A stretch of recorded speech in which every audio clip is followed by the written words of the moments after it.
Assalamualaikum warahmatullahi wabarakatuh. Jumpa lagi dengan video Bengkel Logika.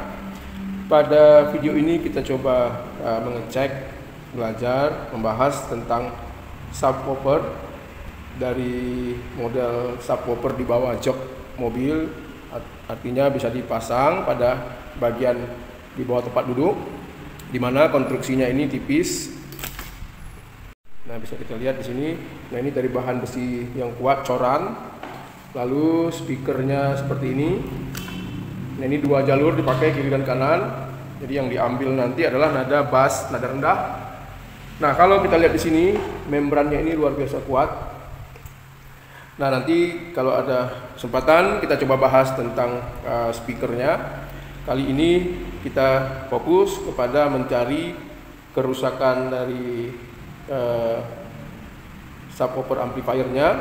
Nah, ini rangkaiannya. Nah, ini rangkaian dari amplifiernya menggunakan dua saluran output audio, satu IC dan satu IC, dua IC. Nah, jadi ini IC penguatnya dengan tipe Toshiba TA8225HO. Sebelah sini juga sama, TA8225HO. Nah, kalau kita lihat di bagian ini, karena ini dipakai pada mobil, maka power supply yang digunakan pastinya dengan 12 volt. Lalu ampere arusnya juga besar sesuai dengan ukuran mobil. Bisa kita lihat di sini dari diodanya besar sekali. Oke. Kemudian alat ini sudah diperbaiki sepertinya. Nah, ini sudah diperbaiki sebelum mungkin pemiliknya kelihatan dari sudah disolder ulang, tetapi komponennya tidak diganti. Nah, setelah kita coba-coba lihat, problemnya adalah ada sebuah kapasitor. Nah, ini dia. Kapasitor ini kondisi normalnya seperti begini, tidak kembung, rata, dengan nilai 4700 mikrofarad, 16 volt. Sedangkan ini saya curiga kenapa ditekan ke bawah. Nah, ini bisa jadi awalnya gembung lalu ditekan. Padahal secara elektronik ini tidak bisa. Kalau sudah kembung artinya bukan karena bentuknya yang kembung, tetapi di dalamnya cairan-cairannya atau lapisan, ada pada video saya di YouTube ini, sudah tidak berfungsi kapasitansinya. Nah, penyebab kembung ini bisa jadi tegangan dari mobil pada saat di start, atau sistem chargingnya yang bermasalah, atau pada saat mobil di start biasanya arus dari mobil juga kalau mobil lama tidak stabil bisa mencapai tegangan yang lebih. Nah, ini kita lihat. Atau memang sudah masuk pada masa pakai yang sudah rusak karena posisinya peralatan ini terkurung lalu panas, dan ini bisa juga menjadi rusak. Dari datasheet atau kita melihat pada panelnya tertulis, nah ini dia model audionya, MBQ audio AW804 untuk subwoofer system, maksimum output powernya 160 watt, besar juga. Lalu output daya rata-ratanya 100 watt, DC 12 volt. Jadi tinggal kita lihat apa kira-kira yang menjadi penyebabnya sehingga alat ini rusak. Untuk mengecek alat seperti ini, kita pertama gunakan power supply yang 12 volt, tegangan kita tetapkan tidak boleh lebih atau kurang 12 volt. Kemudian ampernya, arus dari power supply yang kita gunakan untuk mengecek itu menurut saya sebaiknya gunakan dengan nilai yang kecil, karena kalau ada kesalahan pada saat pemeriksaan itu tidak menyebabkan kerusakan atau komponen-komponen yang bisa terbakar. Nah, saya gunakan bekas saja, trafo bekas, ya ini 2 ampere 12 volt dari punyanya Samsung. Kemudian kita, karena soketnya tidak ada, nah jadi bisa dilihat di sini.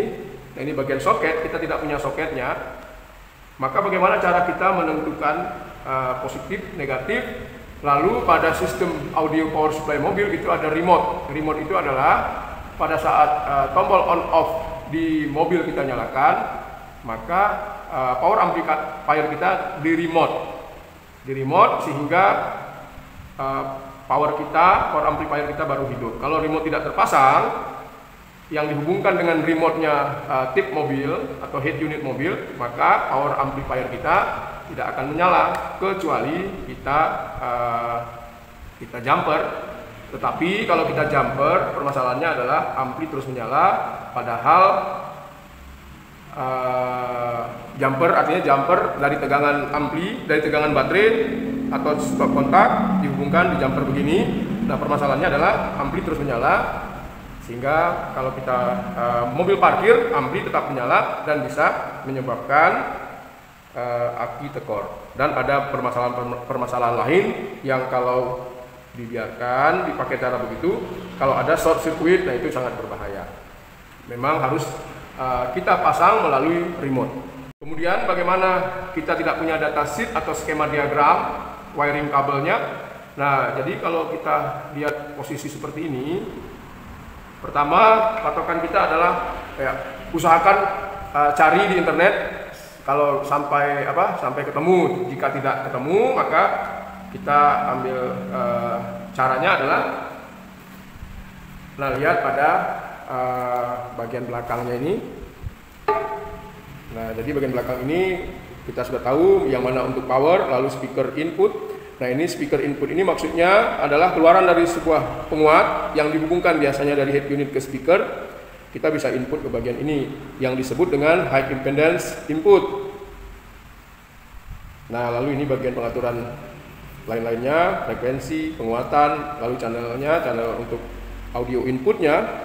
Nah, sekarang fokus kita ke bagian power supply-nya bagian mana saja, dan ini tidak boleh terbalik. Nah, cara menentukan mana mana negatifnya dulu. Nah, gampang, kita lihat saja kapasitor. Kapasitor besar, nah itu adalah kapasitor power supply. Nah, ini kapasitor besar ada dua. Nah, ini rangkaian ini kan terdiri dari dua bagian kiri dan bagian kanan. Nanti diinputkan ke speaker. Di dalam speaker ini ada dua koil kiri dan kanan. Nah, kalau konsep begini dibuat, maka semua nada bass akan tertampung pada speaker, dan sehingga speaker nanti mengeluarkan bass yang lebih rendah. Hanya saja kalau middle bassnya tidak bagus atau kurang besar, maka nanti terlalu rendah nada bass. Tapi itu di luar dari kita bahas hari ini. Nah, kita lihat di sini ada negatif, oke, ada positif. Nah, kita lihat ke belakang, mana negatifnya? Ini negatif, dari sesuai dengan kapasitornya. Lalu bagian negatif ini yang sebelahnya lagi, nah ini negatif. Nah, kita urut. Nah, ini dia mengalir kemari ke sini. Apa ini? Nah, ada dioda, lalu ada kopling kapasitor ini. Kemudian nah ini negatifnya satu. Oke. Kemudian negatif yang ini, kapasitor ini, nah ini dia. Kemana kakinya? Tinggal kita lihat. Nah, ini. Nah, yang ini bisa kelihatan ya, nah ini negatifnya. Karena kalau dari komponen lain agak susah. Yang paling gampang itu dari kapasitor besarnya, yaitu kapasitor yang berfungsi sebagai filter. Kapasitor yang berfungsi sebagai filter menghilangkan sesatan atau ripple gelombang yang tidak DC. Nah, ini kita tandain, ini negatifnya. Lalu negatif satu lagi kemari.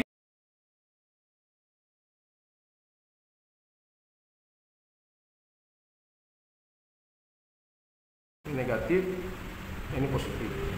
Ya, sorry, ini positif kemari. Nah, ini negatif, benar, negatif. Nah, nanti di sini dihubungkan dengan dioda ini mengalir ke sini. Oke, nah ini kita harus cek lagi. Nah, jadi patokan pertamanya sudah ketemu. Nah, ini negatifnya, sorry ini. Nah, ini kemari. Satu lagi ini, apa ini? Hexing. Nah, ternyata ini terhubung. Ini dengan ini terhubung. Jadi negatif yang sebelah sini dihubungkan dengan plat ini. Nah, oke, jadi sudah ketemu negatifnya dua-dua. Nah, ini negatif. Nah, kemudian positifnya. Bagaimana cara kita mengetahui positifnya? Nah, kita harus lihat posisi dari positif komponen kapasitor tadi. Nah, ini positifnya, atau dari dioda ini positif. Nah, ini ke IC. Jadi lihat ke IC, lalu dari sini kemari. Nah, ke IC juga positifnya, lalu dari sini kemari. Nah, dihubungkan dengan lilitan. Nah, ini lilitan, dihubungkan dengan lilitan positifnya. Jadi positif, ada lilitan, terhubung, mengalir kemari. Nah, sudah jelas positif, negatif. Nah, tinggal mana bagian remote-nya. Nah, kalau remote-nya benar, maka lampu ini akan menyala, lampu power indikatornya. Nah, di sini saya sudah temukan remote-nya adalah, karena ini bagian speaker, kita harus lihat komponennya yang berkaitan dengan remote, karena remote itu tegangannya kecil, ampernya kecil. Nah, maka kalau ini tidak terhubung, sudah jelas tidak terhubung kemana-mana. Oke, sedangkan ini kita perhatikan komponen ini kemana, dari belakang, dari sini. Nah, ke input. Nah, ini ternyata ke rangkaian ini. Nah, ini sudah pasti untuk bagian input audionya ada resistor. Sedangkan remote tadi, nah ini dia bagian belakang. Nah, ini bagian belakang, ini dia. Nah, dari atas tidak terhubung dari bawah kemari ke sini. Nah, ada apa di sini? Nah, ada komponen ini. Oke, kita praktekkan. Nah, kalau kita bingung juga, tidak usah susah. Kita ambil positif ini untuk jumper. Untuk jumper artinya menghubungkan baterai dengan remote supaya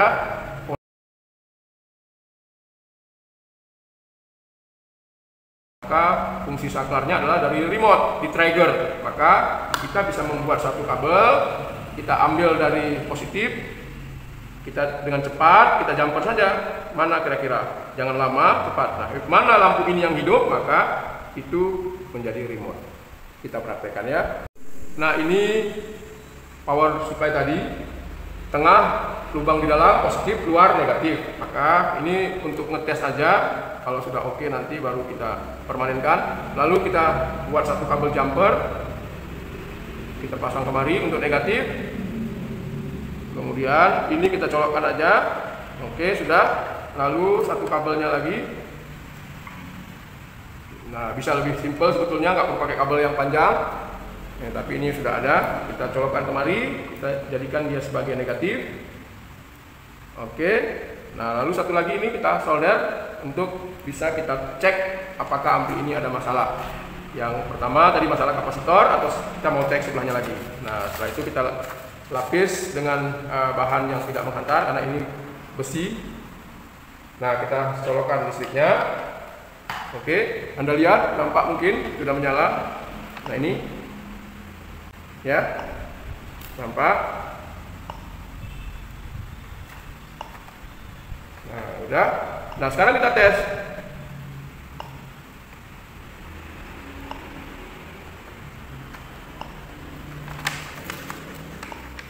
Nah, ini ada permasalahan. IC-nya tidak panas, yang sebelah nggak panas, normal. Nah, kita coba pastikan lagi. Nah, kita ganti kapasitor yang kering tadi.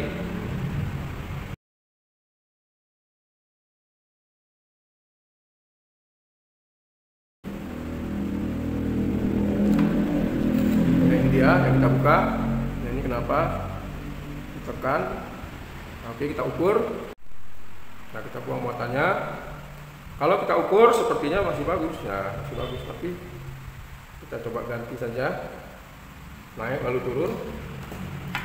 Nah, sebelumnya kita tes dulu tanpa kapasitor. Oke. Sekarang kita pasang lagi.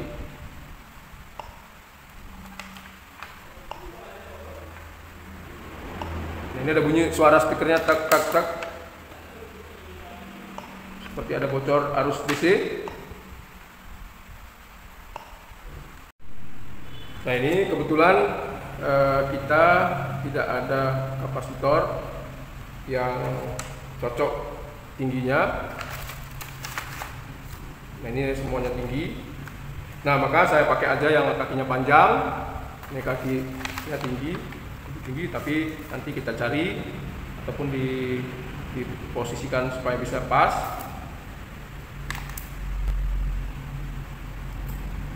Pada saat menyolder ini harus tembus sampai ke dalam, ke bagian atas PCB ini. Kalau enggak, tidak terhubung, maka nanti seperti tidak memakai kapasitor. Oke, lihat.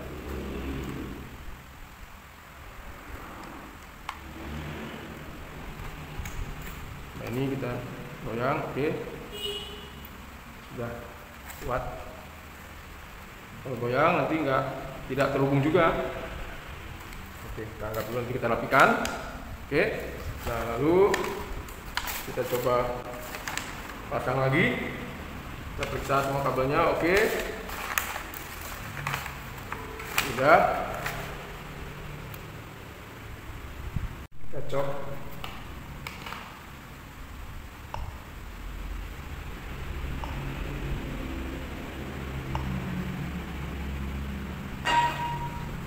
Nah, ini kita lepas satu output speakernya.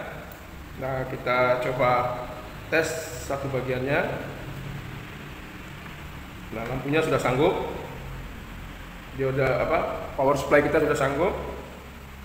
Tinggal kita akan mengecek nanti suaranya. Jadi artinya model penyambungan dari B plusnya, lalu groundnya, kemudian remote-nya sudah oke. Tinggal kita tes apakah output dari IC ini masih mengeluarkan suara. Kalau dilihat dari kondisinya ini lumayan panas. Nah, ini panas.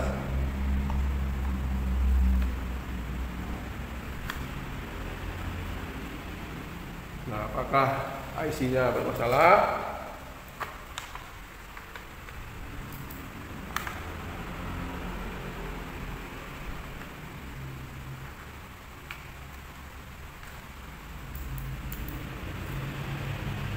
Untuk tahap selanjutnya kita perlu periksa lagi komponen-komponennya ini, karena IC-nya ketika diberi arus panas. Nah, kita coba buka tanpa output.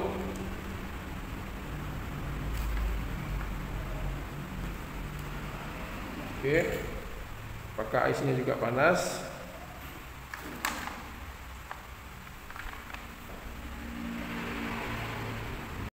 Nah, ini dua-dua IC-nya sudah kita buka speaker outputnya tanpa beban. Apakah IC-nya panas?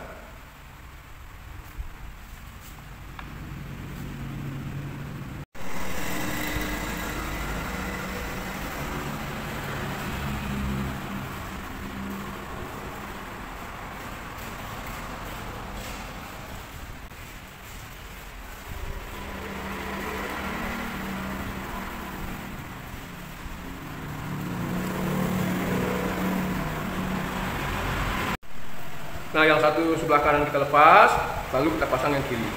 Kapasitor tadi sudah kita ganti. Sekarang kita cek apakah ada getaran. Nah, ada getaran pada speaker. Nah, berarti IC sebagian ini bagus. Bagian ini berarti daerah input ini. Nah, kalau kita pasang dua, tidak cukup power 2 ampere, maka dia nanti berkedip. Nah, bagus, dua-duanya sudah menyala. Oke, begitulah kira-kira cara untuk mengecek jalur input dan ada kerusakan-kerusakan pada sistem power amplifier tip mobil. Semoga sedikit informasi ini ada manfaatnya. Assalamualaikum.